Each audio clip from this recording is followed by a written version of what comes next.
Hello everyone, and welcome back to Boss Economics World, the only show that slices through the financial noise with a very, very sharp knife. Today, we're diving headfirst into a story that reads like a pitch for a dystopian blockbuster, but is, in fact, the latest economic bombshell out of Washington.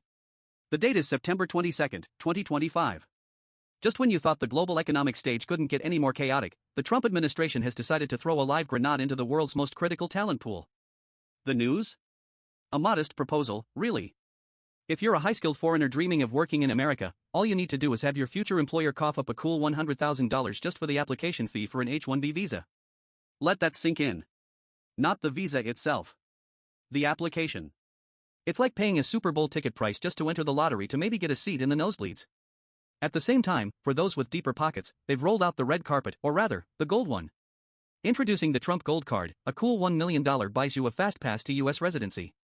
So, is this a brilliant 4D chess move to protect American jobs and fund the national debt one desperate engineer at a time? Or is this the most expensive keep-out sign in modern history, an act of spectacular economic self-sabotage? Grab your coffee, folks. We're going deep.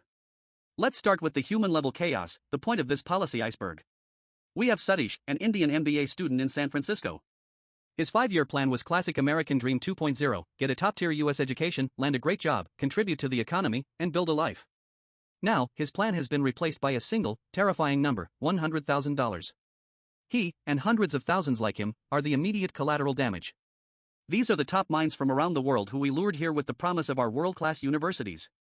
We sell them the dream, they pay exorbitant international tuition fees. A 2023 report from the Institute of International Education showed that international students contributed over $38 billion to the U.S. economy and supported over 335,000 jobs, and then, at the finish line, we change the rules and tell them the price of entry has just gone up by about 2,000%.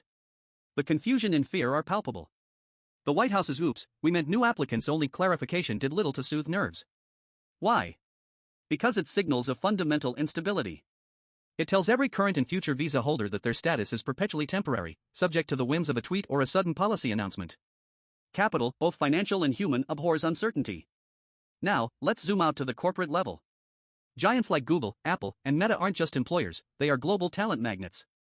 They run on a fuel called intellectual capital. The H-1B visa has been their primary pipeline for this fuel. Let's look at the numbers. In FY 2022, Amazon alone had over 6,300 H-1B petitions approved. Infosys had nearly 5,000, and Google had over 1,500. These aren't just random numbers, they represent the critical mass of engineers, data scientists, and AI specialists that keep these companies at the bleeding edge of global competition. A $100,000 fee per applicant is more than a nuisance for these behemoths, it's a direct tax on innovation. For a company like Google wanting to hire 1,500 new H-1B workers, that's an upfront cost of $150 million before a single salary is paid. They can probably afford it, but will they?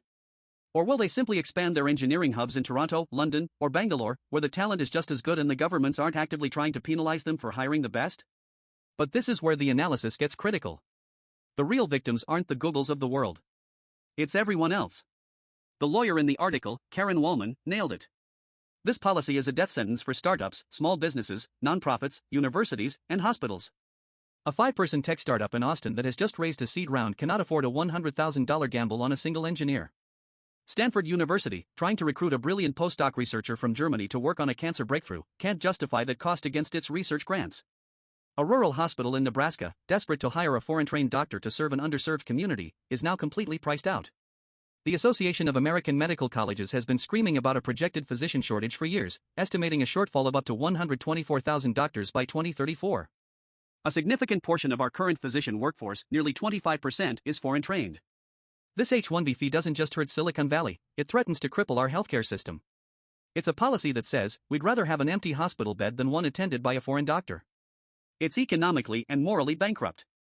Now, let's move from the surface to the core economic fallacies propping up this disastrous idea. The stated rationale is protecting American jobs. This is the oldest, most tired, and most easily debunked myth in the protectionist playbook. It's based on a flawed concept called the lump of labor fallacy, the idea that there's a fixed number of jobs in an economy, and if a foreigner takes one, an American loses one. This is fundamentally not how a dynamic, modern economy works. Fallacy number 1, high-skilled immigrants are substitutes, not complements. The reality is that high-skilled immigrants are overwhelmingly complementary to the domestic workforce. They don't just take jobs, they create them. A brilliant AI engineer from India who joins a US firm doesn't just fill a single role. Her work leads to new products, which require marketing teams, sales forces, HR support, and administrative staff, jobs often filled by native-born workers. A 2021 study by the National Foundation for American Policy found that 55% of America's billion-dollar startups had at least one immigrant founder. Think about it. Sergey Brin of Google. Jensen Huang of NVIDIA. Elon Musk of Tesla and SpaceX. Did these individuals take American jobs? No, they created hundreds of thousands of them. This policy is akin to putting a closed sign on the very garage doors where the next Google or NVIDIA might be born. The data is undeniable. A study published by the National Bureau of Economic Research found that H-1B visas were positively associated with increases in invention and innovation, and had no negative average effects on the earnings or employment of U.S.-born workers in the same fields. In fact, it suggested a net positive impact. Fallacy number 2, America has a surplus of high-skilled domestic talent. The Protect American Jobs argument assumes there are lines of unemployed American PhDs in computer science just waiting for these jobs. This is a fantasy. The U.S. is facing a severe and persistent shortage of STEM talent. According to the U.S. Bureau of Labor Statistics, employment in STEM occupations is projected to grow by 10.8% between 2022 and 2032, much faster than the average for all occupations. We are simply not producing enough domestic graduates to fill these roles. By 2030, a Korn Ferry study predicts a global talent shortage of 85 million people, with the U.S. standing to lose over $162 billion in revenues annually unless it finds more high-skilled workers. The H-1B program wasn't a charity, it was a strategic necessity to plug a critical gap in our economic engine. This new policy isn't just plugging the gap, it's blowing a hole in the engine block. This brings us to the most dangerous aspect of this policy: it doesn't exist in a vacuum. The global war for talent is real, and America has just unilaterally disarmed. While the U.S. is building a financial wall, our competitors are rolling out welcome mats. Canada, their Global Talent Stream program processes visa applications for elite tech workers in as little as 2 weeks. Since the U.S. started tightening its immigration policies in the late 2010s, Toronto's tech scene has exploded, absorbing talent that would have otherwise gone to Silicon Valley. A 2022 report from the Technology Councils of North America showed that Canada added nearly 150,000 tech jobs, many filled by immigrants who found the U.S. system too hostile. The United Kingdom, post-Brexit, the UK realized it needed to attract global talent to stay competitive. They launched the Global Talent Visa, actively endorsed by the Royal Society, for leaders in academia, research, arts, and digital technology. No job offer is required. No crippling application fees. Germany, the EU Blue Card provides a streamlined process for highly qualified non-EU citizens to live and work in the country, with a path to permanent residency. Australia, their Global Talent Independent program is designed to poach the world's best and brightest in future-focused sectors. What we are witnessing is a great brain drain in reverse. For decades, the world's brightest saw the US as the undisputed pinnacle of opportunity. We are now actively telling them to go to our competitors. We are funding the research and development departments of our geopolitical and economic rivals with human capital that we educated and then rejected. It is a strategic blunder of historic proportions. The Satishas of the world won't just go home.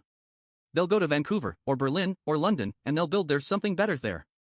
The next multi-billion-dollar company that could have been based in Palo Alto will now be in Waterloo, Canada.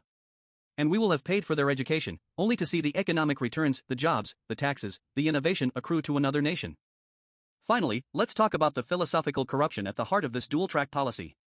The $100,000 H-1B fee combined with the $1 million gold card sends a clear, unambiguous message: America is no longer a meritocracy, it's a plutocracy. The American dream was never about having $1 million in your pocket to buy your way in. It was about having $1 million idea in your head and the drive to make it a reality. We are replacing a system that, for all its flaws, tried to prioritize skills, education, and potential with a system that only asks one question: how's your bank account? This creates a perverse incentive structure. We are telling the world we'd rather have a wealthy heir who can pay the $1 million fee than a brilliant, hungry, but not yet rich PhD graduate who could cure a disease or invent the next internet. It's a shift from investing in future production to simply cashing in on existing wealth.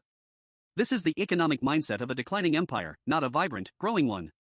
The Trump Gold Card is the ultimate VIP fast lane, turning U.S. residency into a luxury good. It's an admission that the value we see in immigrants is no longer their potential contribution to our society and economy, but the size of the check they can write to the government. This fundamentally cheapens the idea of what it means to become an American. So, let's circle back to our original question. Is this a masterstroke of economic nationalism? The answer is an unequivocal, resounding no. This isn't a policy. It's an economic suicide pact wrapped in a populist flag. It cripples our most innovative industries, starves our most critical services like healthcare, empowers our global competitors, and fundamentally corrupts the meritocratic ideal of the American dream. The $100,000 fee won't protect a single American job. It will, however, export thousands of future American jobs to other countries. It will stifle innovation, reduce our global competitiveness, and make us poorer and less dynamic as a nation. It tells the world's best and brightest that the American dream now comes with a price tag they can't afford, while the back door is wide open for anyone who can pay the cover charge. This isn't just bad economics. It's a complete failure to understand what made the American economy the envy of the world in the first place: our unparalleled ability to attract, retain, and unleash the greatest talent on earth, regardless of where they were born. Today, we've put that priceless advantage up for a sale, and frankly, we're selling it for cheap. That's all the time we have for today on Boss Economics World. Think about it. The numbers don't lie.